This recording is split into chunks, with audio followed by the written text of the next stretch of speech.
আসসালামু আলাইকুম। Welcome to HSC English class.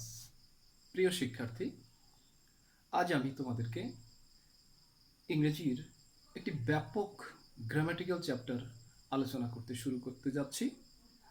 সেটি হচ্ছে transformation of sentences. It is a huge structure based chapter, so I have to take several classes on this chapter.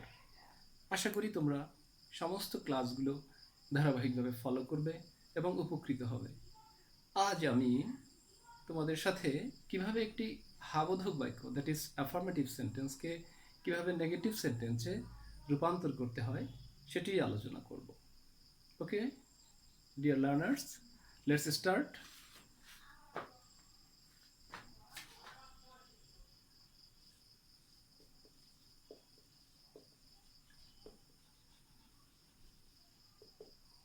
Affirmative to negative.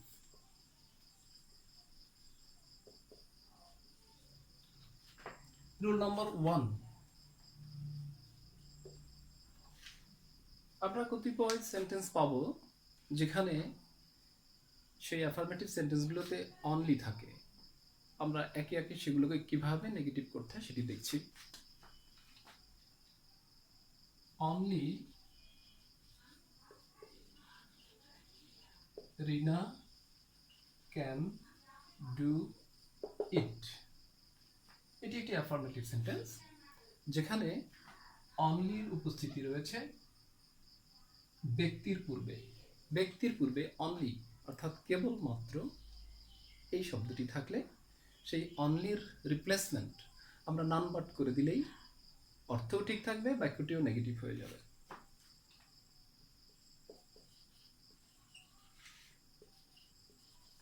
None but Rina can do it. Only none but. আরেকটি বাক্য আমরা যদি দেখি যেখানে বস্তুর ক্ষেত্রে only বসেছে, যেমন he sells only rice, সে কেবলমাত্র চালই বিক্রি করে। এই বাক্যটিকে আমরা যখনই নেগেটিভ করতে চাইব তখন অনলির স্থলে নাথিং বাট বসিয়ে দেই, কেবলমাত্র এর স্থলে আসবে অন্য কিছু না, চাল ব্যতীত, nothing but. He sells nothing but, he sells nothing but rice. অনলির ক্ষেত্রে নাথিং বাট বসেছে, বস্তুর ক্ষেত্রে যখন অনলি বসে তখন আমরা এই কাজটি করে বাক্যটিকে নেগেটিভে রূপান্তর করব। থার্ডলি, আরও একটি সেন্টেন্সে আমরা অনলির উপস্থিতি দেখতে পাবো, সেটি হচ্ছে সংখ্যার পূর্বে অনলি বসে। যেমন Rana is only 10, that is রানার বয়স হয় মাত্র 10 বছর। তো সেই ক্ষেত্রে এই 10 এই নাম্বারটির পূর্বে অনলি বসেছে। এই ক্ষেত্রে আমরা বলতে পারি রানার বয়স হয় না 10-এর অধিক। হয় না অধিক, এই টার্মটা হচ্ছে নট মোর দেন। আমরা অনলির ক্ষেত্রে নট মোর দেন বসিয়ে করতে পারি। Rana is not more than 10, not more than. হয়ে গেল তিনটি নেগেটিভ সেন্টেন্স, যেখানে প্রত্যেকটির ক্ষেত্রেই অনলি ছিল। অ্যাফার্মেটিভ সেন্টেন্স এগুলো, যার রিপ্লেস করে আমরা বসিয়েছি ব্যক্তির ক্ষেত্রে নান বাট, বস্তুর ক্ষেত্রে নাথিং বাট এবং সংখ্যার ক্ষেত্রে নট মোর দেন। আরেকটি বাক্য রয়েছে যার অর্থ এটার মতোই। ব্যক্তির ক্ষেত্রে যখন অ্যালোন বসে, অনলি হিসেবেই অ্যালোন বসেছে।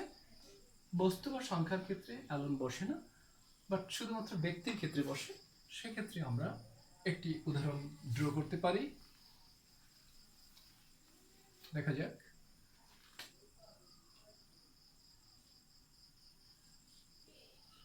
Rana alone can do it.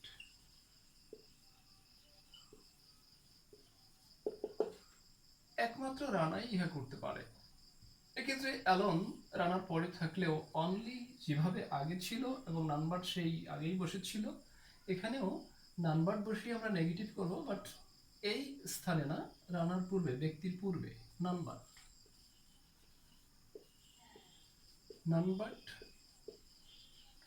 Rana can do it.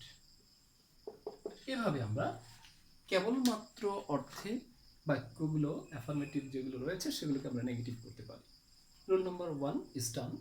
এবার আমরা দেখব বাক্যে মাস্ট যদি উপস্থিত থাকে অ্যাফার্মেটিভ সেন্টেন্সে, সেক্ষেত্রে সেই বাক্যগুলোকে আমরা কিভাবে নেগেটিভ সেন্টেন্সে রূপান্তর করতে পারি।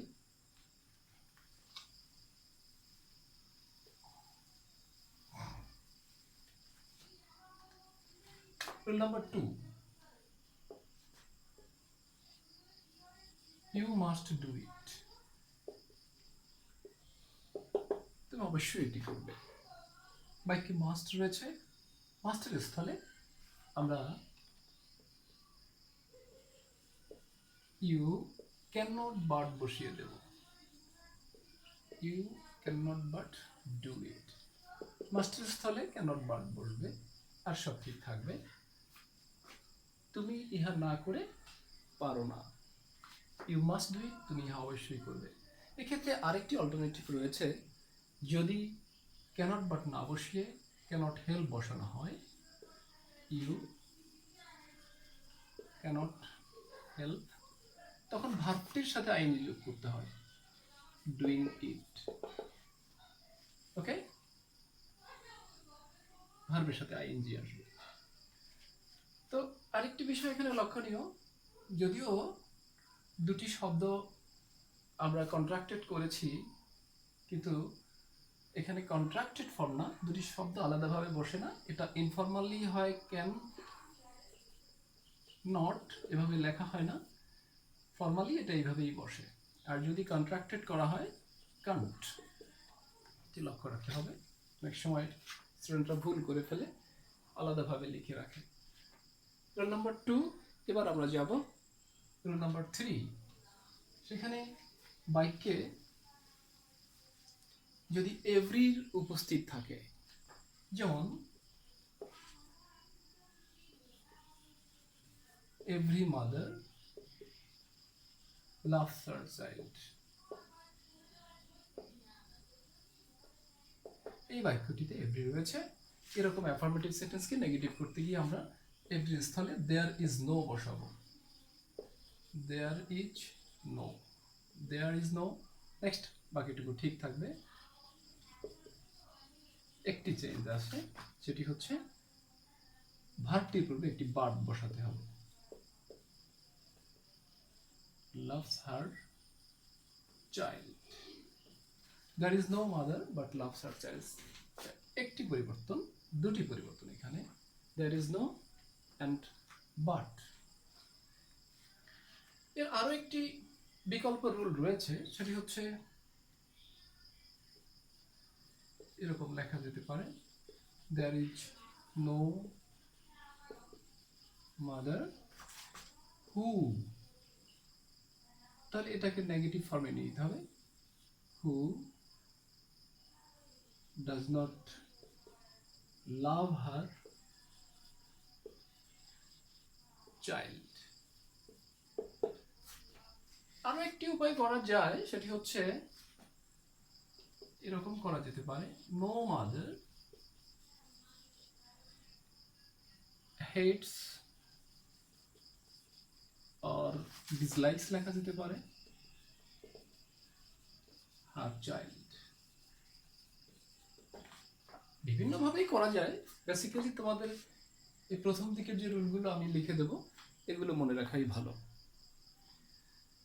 এছাড়াও অ্যাফার্মেটিভ সেন্টেন্সকে নেগেটিভ করতে গিয়ে আরো বিভিন্ন রুল রয়েছে, যেমন বাক্যের অন্তর্গত কিছু গুরুত্বপূর্ণ শব্দ থাকে, নাউন, অ্যাডজেক্টিভ, ভার্ব, অ্যাডভার্ব, সেগুলোর বিপরীত শব্দ প্রয়োগ এবং বাক্যটির গঠনগত, কাঠামোগত নেগেটিভ করে আমরা ট্রান্সফরমেশন করে ফেলতে পারি অ্যাফার্মেটিভ থেকে নেগেটিভ। কোশ্চেন রুল নাম্বার 4, যেমন যদি অ্যাডজেক্টিভের পরিবর্তন করা হয়, he is an honest boy, এখানে অনেস্ট একটি গুরুত্বপূর্ণ ওয়ার্ড, একটি অ্যাডজেক্টিভ। এটির বিপরীত শব্দ যদি আমরা মনে করতে চাই ডিসঅনেস্ট, তো সেক্ষেত্রে হি ইজ নট বাক্যটিকে নেগেটিভ ফর্মে নিয়ে এ ডিসঅনেস্ট বয়, অর্থ ঠিক থাকবে, বাক্যটির স্ট্রাকচার নেগেটিভ হয়ে যাবে। আমরা যদি ভার্বের ক্ষেত্রে পরিবর্তন আনতে চাই, হি লাইকস মি, ভার্বটার বিপরীত করে দেই ডিসলাইক। হি ডাজন্ট বা does not, he does not dislike me, DIS dislike me, অর্থ ঠিক থাকে, গঠনগত পরিবর্তন এটার বিপরীত শব্দ অ্যান্টোনিম আমরা লিখে দিলাম। কিছু কিছু অ্যাডভার্ব পরিবর্তন করা যায়, যেমন আই শ্যাল অলওয়েজ, এটি একটি অ্যাডভার্ব। রিমেম্বার ইউ, এক্ষেত্রে রিমেম্বারকেও বিপরীত করে নিতে হবে, ভার্বটিকেও পরিবর্তন করতে হবে, সাথে সাথে অ্যাডভার্বটিরও পরিবর্তন করতে হবে। আই শ্যাল অলওয়েজ এর antonym never, I shall never রিমেম্বারের অ্যান্টোনিম হচ্ছে forget. I shall never forget you, আমি কোনোদিনই তোমাকে ভুলবো না। আর অ্যাফার্মেটিভে রয়েছে আমি চিরদিন তোমাকে মনে রাখবো। এভাবে বাক্যের কিছু গুরুত্বপূর্ণ শব্দ পরিবর্তন করে আমরা বাক্যটিকে অ্যাফার্মেটিভ থেকে নেগেটিভে রূপান্তর করতে পারি। এছাড়া আরো কিছু ইম্পর্টেন্ট রুল রয়েছে, যেমন অ্যাজ সুন অ্যাজ যুক্ত অ্যাফার্মেটিভ সেন্টেন্সকে কিভাবে আমরা নেগেটিভে রূপান্তর করতে পারি। রুল নাম্বার 5,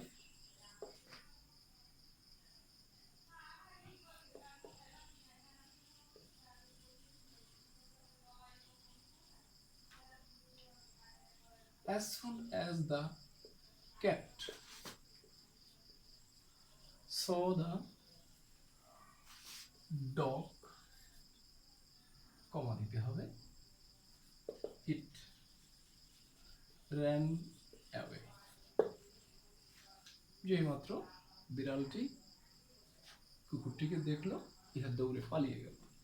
তো এরকম বাক্যকে আমরা নো সুনার হ্যাড এই স্ট্রাকচারে নিয়ে নেগেটিভ করতে পারি, যেমন no sooner had the cat. এক্ষেত্রে হ্যাডের জন্য প্রিন্সিপাল ভাবে ফার্স্ট পার্টিসিপল ফর্ম করতে হবে, seeing the dog, then it ran away। as soon as যুক্ত অ্যাফার্মেটিভ সেন্টেন্সকে নেগেটিভ করতে গিয়ে আমরা no sooner had dot dot dot then স্ট্রাকচারে নিয়ে আমরা এটিকে নেগেটিভ করতে পারবো, অর্থও ঠিক থাকবে।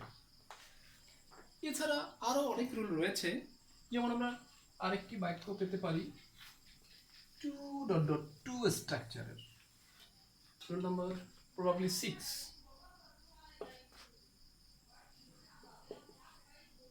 he is too weak to walk। এরকম একটি বাক্যকে সে খুব দুর্বল, হাঁটতে সে অক্ষম, নেগেটিভ করতে হলে অর্থ ঠিক রেখে এভাবে করা যায়, he is too স্থলে so, অ্যাডজেক্টিভটা ঠিক থাকবে, টুর পূর্বে দ্যাট, নেক্সট আবার সাবজেক্টটাকে নিয়ে আসতে হবে, টেন্স অনুযায়ী ক্যানট বা কুড নট লিখতে হবে। আমরা দেখতে পাচ্ছি প্রেজেন্ট, তাই cannot, that he cannot walk, বাক্যটি নেগেটিভ হয়ে গেল, অর্থ ঠিক থাকলেও সে এত দুর্বল যে সে হাঁটতে পারে না। এছাড়া আরো কিছু বাক্য রয়েছে, বিশেষ করে বোথ এবং অ্যান্ড যুক্ত কিছু বাক্য রয়েছে, যেগুলোকে নেগেটিভ করতে গিয়ে আমরা কি করি দেখো, he is both intelligent and honest. Both dot dot and স্ট্রাকচারের অ্যাফার্মেটিভ সেন্টেন্সকে নেগেটিভ করতে গিয়ে আমরা নট অনলি বাট অলসো এর হেল্প নেব। He is not only intelligent but also honest. সে শুধু বুদ্ধিমানই নয়, সৎও বটে। স্যার শুধুমাত্র অ্যান্ড যুক্ত কিছু বাক্য আছে যেগুলোকে আমরা নেগেটিভ করতে পারি নট অনলি বাট অলসো দিয়ে, যেমন Shakespeare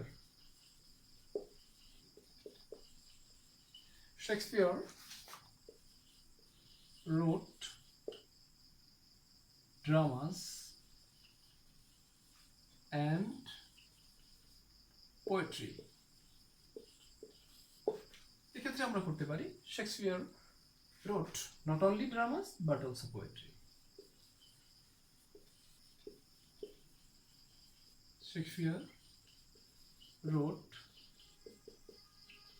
not only dramas but also poetry. আমরা বেশ কিছু রুল আলোচনা করলাম অ্যাফার্মেটিভ থেকে নেগেটিভে রূপান্তর করার ক্ষেত্রে কি করতে হবে। প্রিয় শিক্ষার্থী, আশা করি তোমরা এগুলো ভালো মতোই বুঝতে পেরেছো এবং বারবার ভিডিওটি দেখবে। এখান থেকে একটি প্রশ্ন তোমাদের থাকে। তো পরবর্তী ক্লাসে আমরা আরেকটি চ্যাপ্টার নিয়ে হাজির হব। Till then, stay home, keep a book at hand, be safe. Thank you all. Thank you once again.